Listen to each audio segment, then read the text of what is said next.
Bonjour mes très chers cancers et bienvenue pour votre lecture sentimentale de l'été 2021 en 5 minutes ou à peu près. Ça concerne donc votre vie sentimentale avec votre autre ou bien la personne que vous avez dans la tête, ou bien si vous êtes célibataire, potentiellement la personne que vous allez rencontrer cet été. Et on commence tout de suite par la conversation. Alors, la conversation nous explique, alors, soit nous parle de communication, de conversation. Moi, j'ai l'impression qu'on va parler à des amis, comme si on allait se confier, comme si on allait parler de ça à d'autres ou à de la famille, vous voyez, à quelque chose. Je sens quelque chose de très soudé autour de vous, comme si on allait chercher effectivement des avis à droite, à gauche. J'ai ça comme ça dans l'idée. Vous avez en énergie principale les cancers, le 8 de Pentacle.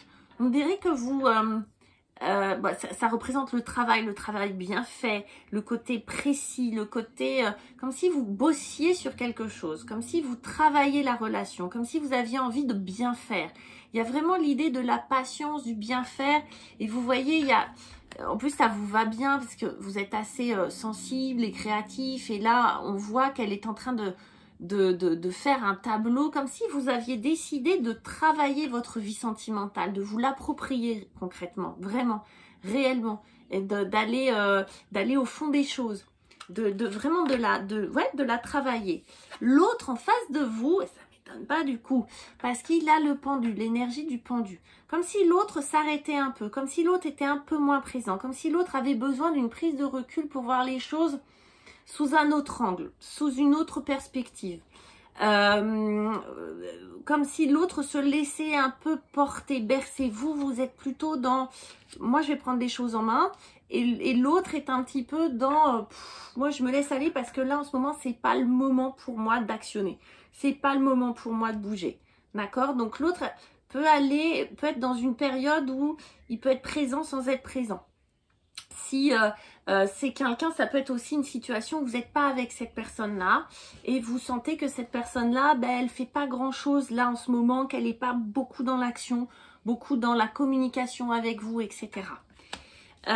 Et pour cause, parce que il peut y avoir, et ça c'est en atout, donc c'est positif, c'est la tour, il va se passer quelque chose dans votre vie, je sais pas quoi. Mais il va se passer un événement ou quelque chose où tout d'un coup, il y a un avant et un après. Tout d'un coup, qui va déstabiliser, qui va, vous voyez, péter le haut de la tour, qui va décapiter tout ça, comme s'il y avait vraiment peut-être des choses à changer, à faire bouger, des branches à élaguer. Vous voyez, ça me fait penser un peu... Je donne souvent cet exemple, mais d'un arbre à qui on coupe des branches pour que ça repousse mieux. Là, je pense qu'il y a un petit coup de pied dans la fourmilière qui va... Alors, ça peut être très, très positif. Ça peut être un événement heureux, d'accord, mais qui bouleverse votre façon d'être avec l'autre ou votre façon de voir les choses. En défi, on a la roue de fortune. Eh ben ouais, forcément, parce que quand il nous arrive une chose pareille, on a plutôt intérêt à faire confiance dans le destin. Là, alors pour certains... ils vont sentir que la situation est un peu bloquée. Alors, tout d'un coup, paf, mince, qu'est-ce que je fais? Mais moi, je le lis plutôt.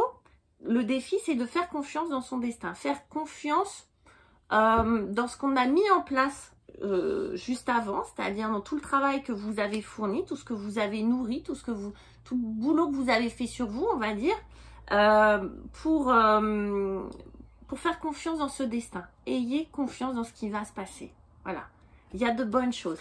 Et n'hésitez pas, voilà, à vous confier, à en parler autour de vous. Pourquoi je dis ça? Parce qu'effectivement, bon, ça remue pas mal. Et on sent qu'on finit cet été sentimentalement, où je vous disais, il y a un avant et un après. C'est vraiment le 3 là de bâton nous explique qu'on tourne le dos au passé pour commencer quelque chose de nouveau. Donc effectivement, pour certains, il va peut-être y avoir une rupture et un recommencement avec quelqu'un d'autre. Ok. Pour d'autres, ça va être une remise en question de la relation et derrière, on reprend un nouveau départ parce que on a fait le ménage, on a su se faire confiance. Il y en a un qui a su réfléchir, prendre le temps, l'autre qui a bossé, c'est génial. Pour d'autres, c'est ok, on est tous d'accord, c'est un déménagement, on s'en va, on part, par exemple, déménager, parce que ça peut être aussi ça. Hein. Ça peut être tout d'un coup, on part, on décide de construire notre vie autrement, ailleurs, on habitait une grande ville, on va à la campagne, on décide de changer de vie, etc. Donc c'est vraiment un été important pour vous les cancers.